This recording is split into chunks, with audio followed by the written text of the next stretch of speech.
2024 में जया एकादशी की तारीख, पूजा, मुहूर्त, व्रत, पारण, समय। जया एकादशी 2024 को 20 फरवरी को है।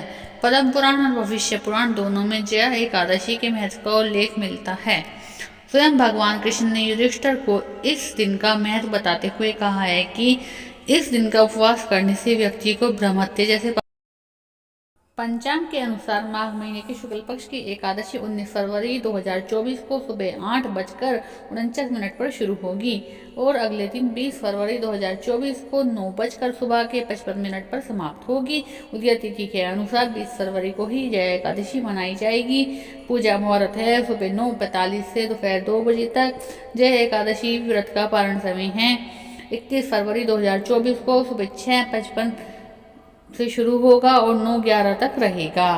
पारण तिथि के दिन द्वादशी समाप्त होने का समय है 11:27 पर। जया एकादशी व्रत का महत्व पद्म पुराण में जिक्र किया गया है। जया एकादशी व्रत करने से हर तरीके के पाप और अधम योनि से छुटकारा मिलता है। साथ ही साथ साधक को जीवन में सभी भौतिक और आध्यात्मिक सुखों की प्राप्ति होती है। मान्यता है कि जया एकादशी व्रत करने से मरणोपरांत मोक्ष की प्राप्ति होती है। अति नियमों का पालन करते हेतु यह व्रत करें।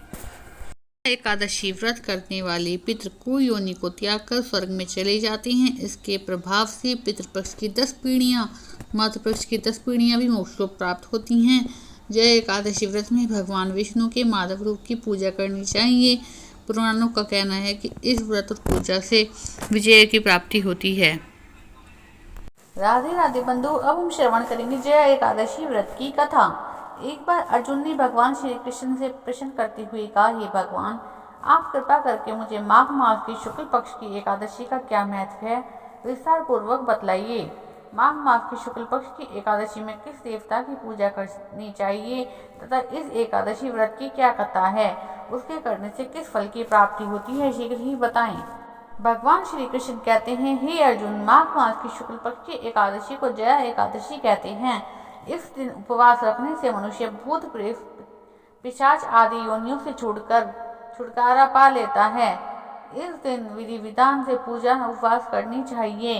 अब मैं तुमसे जया एकादशी व्रत की कथा कहता हूँ। एक समय की बात है, नंदनवन में उत्सव का आयोजन हो रहा था। देवता ऋषि मुनि सभी उस उत्सव में मौजूद थे।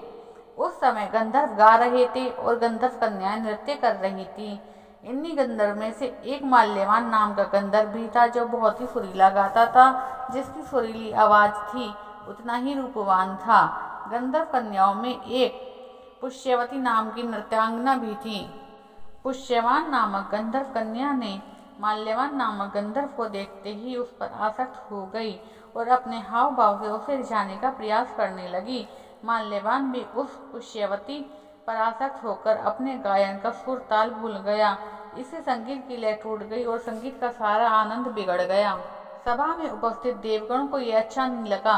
माल्यवान के इस नृत्य से इंद्र भगवान नाराज होकर उन्हें श्राप देते हैं कि स्वर्ग से वंचित होकर मृत्युलोक में पिशाचों सा जीवन भोगो, क्योंकि तुमने संगीत जैसी पवित्र साधना का तो अपमान किया ही है, साथ ही सभा में उपस्थित गुरुजनों का भी अपमान किया है। इंद्र भगवान के शाप के प्रभाव से दोनों पृथ्वी पर हिमालय पर्वत के जंगल में पिशाच जीवन व्यतीत करने लगे। पिशाची जीवन बहुत ही कष्टदायक था। दोनों बहुत दुखी थे। एक बार माघ मास की शुक्ल पक्ष की जया एकादशी के दिन संयोगवश दोनों ने कुछ भी भोजन में नहीं खाया, ना ही कोई पाप कर्म किया। उस दिन मात्र फल फूल खाकर ही पूरा दिन व्यतीत किया। भूख और प्यास से व्याकुल हो ठंड के कारण बड़े ही दुख के साथ पीपल के वृक्ष के नीचे दोनों ने कठिन पूर्वक उस रात को काटा। पूरी रात अपने द्वारा किए गए कृत्य और पश्चाताप के लिए भगवान से विनती करते रहे। भविष्य में इस प्रकार की भूल कभी नहीं करने का भी ठान लिया। सुबह होते ही दोनों की मृत्यु हो गई।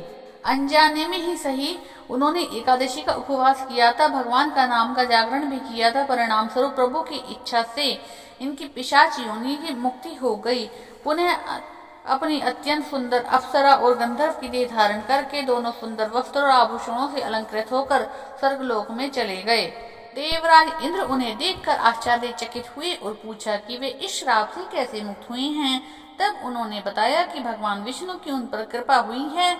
हमने अनजाने में माघ मास की एकादशी यानी जया एकादशी का उपवास किया था, जिसके प्रताप से भगवान विष्णु ने हमें पिशाच योनि से मुक्त किया है। कुछ इस तरह से जया एकादशी का व्रत करने से भक्त को पूर्व में किए गए पापों से मुक्ति मिलती है।